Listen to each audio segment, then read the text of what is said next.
Hello friend, स्वागत है आपका आपके चैनल मैथ्सोलॉजी पे। तो चलो आज हम बात करते हैं हमारे number and types of number के पार्ट 2 के बारे में। तो अगर आपने पार्ट 1 नहीं देखा होगा तो पहले जाके आप पार्ट 1 देख लीजिए ताकि आपको पूरा बेसिक से लेके समझ आए, क्योंकि आप डायरेक्ट पार्ट 2 देखेंगे तो फ्रेंड आपको कुछ भी समझ में नहीं आएगा। तो प्लीज़ इस वीडियो को यहीं स्टॉप कीजिएगा और जाके पार्ट 1 देख लीजिएगा। वहाँ पे मैंने बहुत बेसिक से पूरा एक्सप्लेन किया है कि डिजिट्स क्या होते हैं, नंबर्स क्या है, टाइप्स ऑफ नंबर्स क्या है, और कुछ टाइप्स भी मैंने वहाँ पे बताया, जैसे कि whole number, natural number, composite number, etcetera etc। उतना मैंने वहाँ पे एक्सप्लेन किया हुआ है। तो चलिए आज हमारे पार्ट 2 के पार्ट 2 स्टार्ट करते हैं और जान लेते कि रिमेनिंग जो भी टाइप्स है उसके उनके बारे में। तो चलो इस वीडियो को लाइक कीजिएगा, सब्सक्राइब कीजिएगा और शेयर कीजिएगा। ये करना मत भूलिएगा, ये करना मत भूलिए। 2 मिनट, ओके, ये करना मत भूलिएगा फ्रेंड। तो चलो स्टार्ट करते हैं हम। रैशनल नंबर, जो अभी फर्स्ट ऑफ ऑल हम देख लेते हैं कि रैशनल परिमेय संख्या क्या होता है। तो पहले हम इसकी डेफिनेशन देख लेते हैं कि एक्चुअली ये क्या है। तो any number that can be express in the form of p by q where p and q integers and q is not equal to 0। तो देख लीजिए फ्रेंड, जो भी नंबर हो उस नंबर को अगर हम p by q के पावर में एक्सप्लेन करते हैं, या फिर इसके अदर हम बात करेंगे तो रेशियो के फॉर्म में एक्सप्रेस करते हैं, तो उस नंबर को हम कहेंगे रैशनल नंबर, परिमेय संख्या। तो मान लीजिएगा अभी रेशियो को हम कैसे एक्सप्रेस करते हैं, ये p by q हो गया। तो इस फॉर्म में जो भी है, जो जैसे p को हम कहेंगे न्यूमिनेटर और q को हम कहेंगे डिनोमिनेटर, इस फॉर्म में जो भी संख्या हम एक्सप्रेस करेंगे तो इस नंबर्स को हम कहेंगे परिमेय संख्या, रैशनल नंबर। तो वहाँ पे 2 कंडीशन है फ्रेंड, p एंड q, जो भी ये p एंड q है वो इंटीजर्स होनी चाहिए, और जो q है, ये q है जो डिनोमिनेटर है, q है वो 0 नहीं होना चाहिए, ताकि अगर वो 0 हो गया तो फ्रेंड ये अनकाउंटेबल हो जाएगा, ऐसे कोई मैथ्स में प्रेजेंट ही नहीं करता, एग्जिस्ट ही नहीं करता, तो ये चलेगा। ऊपर p अगर 0 होता है तो कोई प्रॉब्लम नहीं फ्रेंड, p अगर 0 होता है तो कोई प्रॉब्लम नहीं, लेकिन q है डिनोमिनेटर जो है वो 0 नहीं होना चाहिए। तो चलिए इसके कुछ एग्जांपल देखते हैं ताकि आपको और अच्छे से समझ आए, और अच्छे से आपको समझ में आ जाएगा। तो देखिए अभी p बाय, देखिए यहाँ पे मैंने एग्जांपल दिया है 3/8 हो गया, 7/9 हो गया। देखिए ये p बाय q के फॉर्म में ही है सब कुछ, ये 3 है, ये 8 है, फिर यहाँ अगर ये 7 है, ये दूसरे एग्जांपल में 9 है, ये तीसरे एग्जांपल में 16 है, 8 है, जो भी है p बाय q के फॉर्म में सब एक्सप्लेन किया हुआ है। तो इस नंबर को हम पूरे कहेंगे रैशनल नंबर। अभी देख लें कि अब ये 4 है, तो अब ये 4, तो 4 आपको समझ में नहीं आएगा। 4 तो एक सिंगल एंटिटी दिख रही है ना, p बाय q के फॉर्म में नहीं दिख रहा है, तो आप कहेंगे कि 4 कैसा रैशनल नंबर हो गया, लेकिन वैसा नहीं है फ्रेंड। अगर आपको पता है बेसिक, अगर मैथ्स का आपको पता होगा पूरा बेसिक रूल है ये, अगर 4 इसके अगर नीचे कुछ नहीं होता तो 1 हो जाता है। तो ये भी कैसे 4/1 हम इसे लिख सकते हैं। तो ये भी देखिए p बाय q के फॉर्म में हो गया, तो इसे भी हम क्या कहेंगे, रैशनल नंबर कहेंगे। बाद में 2.5 रैशनल नंबर है। 22/7 ये पाई का वैल्यू है फ्रेंड, जो हम पाई को कैलकुलेट करने के लिए जो वैल्यू यूज़ करते हैं वो है 22/7। तो इसे भी हम ये कहेंगे रैशनल नंबर ही कहेंगे। तो और एग्जांपल देखेंगे तो ये √4, √25, इसे भी हम रैशनल नंबर कहेंगे। अगर √4 इसको हम सॉल्व करेंगे तो ये आ जाएगा 2, और 2 को हम 2/1 के फॉर्म में लिख सकते हैं, तो भी एक रैशनल नंबर है। और आगे 25 भी हो गया, तो इसको हम क्या कहेंगे, 5 को भी हम 5/1 लिख सकते हैं, तो इसे भी एक रैशनल नंबर है। तो देखिए अब यहाँ पे नोट एक इम्पोर्टेंट आप समझ लीजिएगी कि एवरी टर्मिनेटिंग डेसिमल और repeating number is an rational number. मतलब इसका क्या होता है, चलो एग्जांपल के थ्रू समझ लेते हैं कि 15/7 है। तो अब इसे सॉल्व करेंगे, तो सॉल्व करने के बाद देखिए फ्रेंड 2.14287 यहाँ तक है। फिर उसके बाद 14287 ये क्या है, ये पूरा का पूरा फिर से यहाँ से क्या हो गया, ये फ्रेंड नंबर रिपीट हो गया। तो इस प्रकार के नंबर को भी हम क्या कहेंगे, रैशनल नंबर, जो टर्मिनेटिंग है और रिपीटिंग है, रिपीट हो रहे, तो इस टाइप के नंबर को भी हम क्या कहेंगे, रैशनल नंबर। तो चलो आगे देखते हैं, इरैशनल नंबर, अपरिमेय संख्या। तो अभी देखिए फ्रेंड, हमने रैशनल नंबर देखा जो भी p/q के फॉर्म में एक्सप्रेस होता है और q is not equal to 0 होता है, उस नंबर को हम रैशनल नंबर कहेंगे। तो अपरिमेय संख्या इसका ऑपोजिट हो गया फ्रेंड, जो कि हम p/q के फॉर्म में हम इसको एक्सप्रेस नहीं कर सकते, हम इसको डिराइव नहीं कर सकते, तो उसको हम कहेंगे इरैशनल नंबर, अपरिमेय संख्या। और ये जो इरैशनल नंबर होते हैं फ्रेंड, वो non terminating non repeating numbers होते हैं। जैसे कि आपने रैशनल नंबर में देखा कि वो टर्मिनेटिंग और रिपीटिंग नंबर्स होते हैं, लेकिन यहाँ पे ये non terminating non repeating number होते हैं।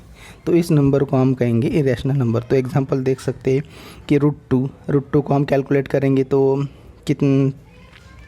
√2 का कैलकुलेट करेंगे तो ये आएगा, ये ना टर्मिनेटिंग है ना ये रिपीट हो रहा है, तो इस नंबर को हम क्या कहेंगे, रैशनल नंबर। जैसे √3 हो गया, √5 हो गया, पाई हो गया। अभी पाई को देखो, पाई को हम दो तरीके से लिख सकते हैं कैलकुलेट करने के बाद, ये तो इसको 22/7 लिखेंगे या फिर इसको 3.14 लिखेंगे, लेकिन इसके आगे भी उसका कैलकुलेशन होता है फ्रेंड। जैसे कि यहाँ दिख रहा है 142.852, लेकिन ऐसी सीरीज़ चलती रहती है, लेकिन इसमें कोई नंबर रिपीट नहीं होता, एक सीरीज़ रिपीट नहीं होती, तो पाई भी एक क्या है, इरैशनल नंबर है। तो पूरी मैथ्स में, पूरे मैथमेटिक्स में, अपने अगर यहाँ पे देखा होगा, पूरे मैथमेटिक्स में पाई एक ऐसा नंबर है जो कि रैशनल भी है और इरैशनल भी है। मतलब जो रैशनल नंबर में उसके हम वैल्यू 22/7 लेते हैं और इरैशनल नंबर में उसका सिंबॉलिक फॉर्म लेते हैं पाई। तो ये ध्यान में रखिएगा, कभी कभी एग्ज़ाम में ऐसे क्वेश्चन आ जाते हैं तो आपको सॉल्व करने में आसानी हो जाएगी। तो चलिए बाद में देखते हैं, कुछ इंपॉर्टेंट नोट्स देखते हैं, टर्म्स देखते हैं क्या क्या है। तो देखिए मैंने यहाँ पे नोट्स बनाए, 3 नोट्स बनाए हैं कि all non terminating non repeating numbers are irrational number, जो कि मैंने आपको बताया।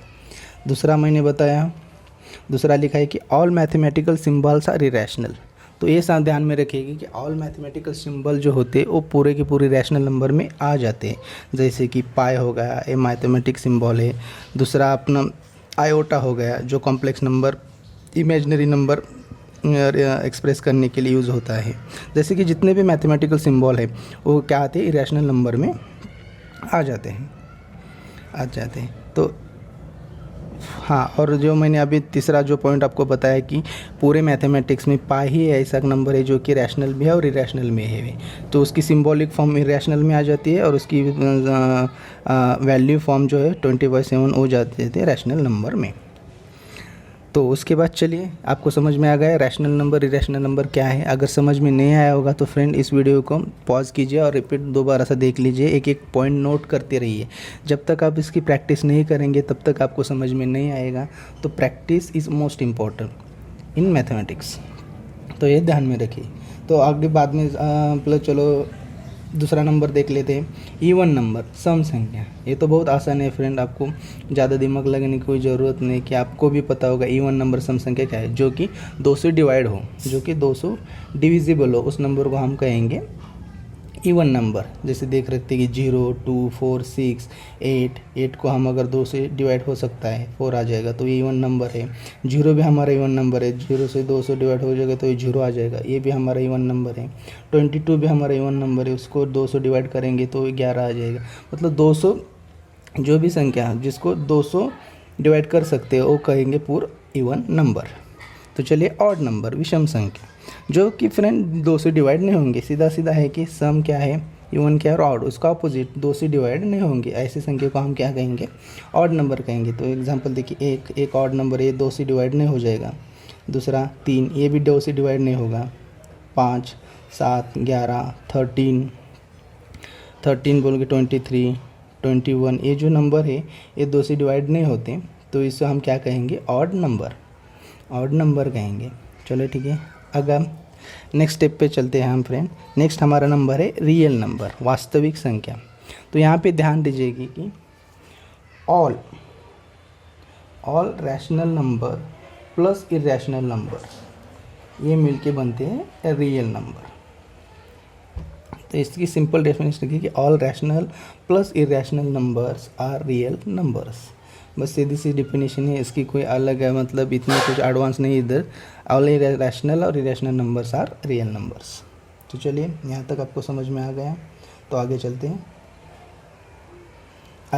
हैं। तो इसके दूसरे अदर टाइप्स के हम देख लेते हैं। चलिए ये थोड़ा एडवांस है फ्रेंड्स, ये यहाँ तक मतलब आपको सिर्फ एक इन्फॉर्मेशन के रिगार्डिंग मैं दे रहा हूँ।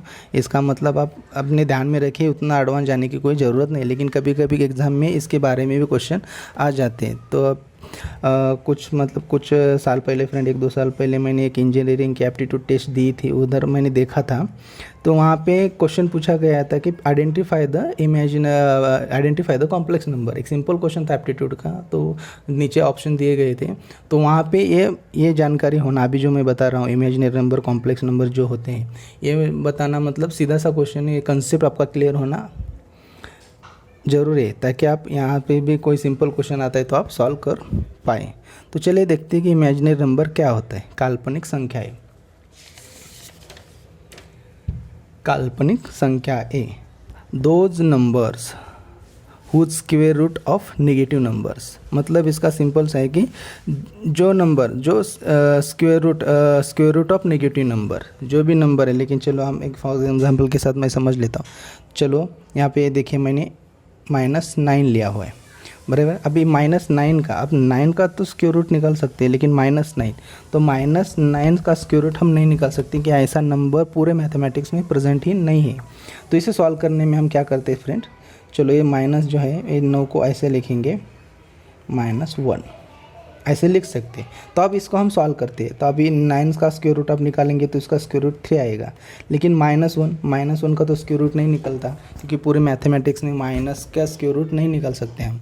तो इसको हम एक फॉर्म में लिखते हैं, एक सिंबॉलिक फॉर्म में लिखते हैं, उसको कहते हैं आयोटा। तो इसका सॉल्यूशन होता है 3i। तो इसका -9 का हम निकालेंगे तो उसका आएगा 3 आयोटा, इसको ऐसा बोलते हैं 3 आयोटा। तो इस फॉर्म में जितने भी आए थे, आई के फॉर्म में जितने भी नंबर होते हैं उसे हम कहेंगे इमेजिनरी नंबर। जैसे कि 3i हो गया, 5i हो गया, 7i हो गया, 27i हो गया, जो भी है, जितने की फॉर्म आई के फॉर्म में जितने भी नंबर आते हैं उसे हम कहेंगे इमेजिनरी नंबर, काल्पनिक संख्याएँ। और इस आई को हम कहते हैं आयोटा। एक सिंबॉलिक फॉर्म है मैथमेटिक्स में।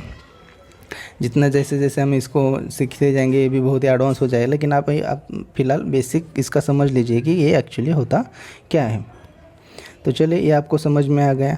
तो आपको पता होगा, आप एक ध्यान में रखिएगा, क्योंकि स्क्वेयर रूट, माइनस का स्क्वेयर रूट नहीं निकलता, लेकिन स्क्वेयर रूट और स्क्वेयर में आप मतलब कंफ्यूज मत होइएगा। देखिए अगर हमको इसका माइनस का स्क्वेयर निकालना होता तो हम तुरंत ही लिख लेते 81 + 81।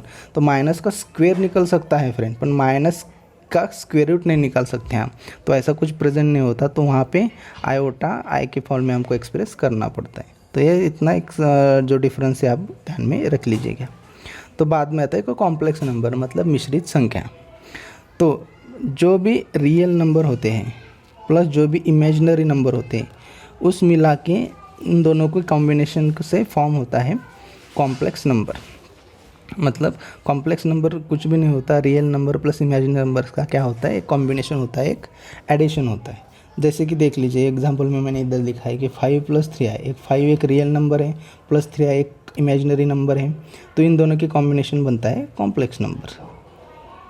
जैसे कि 9 + 4i एक है, एक रियल नंबर है, एक इमेजिनरी नंबर है। अगर दूसरा हम एग्जांपल लेंगे 13 + i,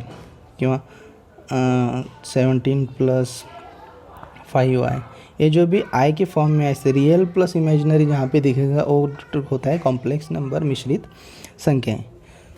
तो फ्रेंड चलिए आज के लिए बस इतना ही। तो मैंने 2 पार्ट में ज़्यादा से ज़्यादा इसके जो भी है टाइप से नंबर और नंबर के जितने भी टाइप्स है वो मैंने ज़्यादा से ज़्यादा कवर किए, अच्छे से एक्सप्लेन किए।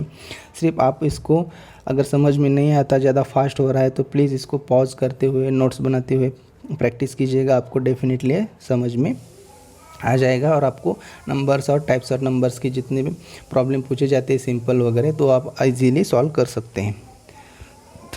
तो चलिए फ्रेंड आज के लिए बस इतना ही। मिलते हैं हमारे अगले वीडियो में, ताकि अगले वीडियो में मैं भी कुछ ऐसा एक टॉपिक सिलेक्ट करता हूँ और उसमें आपको सिखाता हूँ, समझाता हूँ कि वो कैसे मतलब सॉल्व होता है, उसका क्या मीनिंग होता है, कैसे होता है। तो चलो मिलते हैं अगले वीडियो में। आज के लिए बस इतना ही। तो प्लीज़ फ्रेंड इस वीडियो को लाइक कीजिए, सब्सक्राइब कीजिए। सब्सक्राइब के बाद बेल आइकन का बटन दबाइए, ताकि मैं जब भी कोई वीडियो अपलोड करूँ तो इसकी सीधी नोटिफिकेशन आपको मिल जाए और आप उसको देख के अपने मैथ स्किल को इम्प्रूव कर सके। तो इस वीडियो को अपने फ्रेंड सर्कल में, फैमिली ग्रुप में, फ्रेंड ग्रुप में पूरा का पूरा शेयर कीजिएगा, ताकि उनके भी मैथ्स की स्किल इम्प्रूव हो जाए और उनको भी मैथ्स का नॉलेज अपडेट हो जाए। तो चलिए फ्रेंड आज के लिए बस इतना ही। Thank you, best of luck.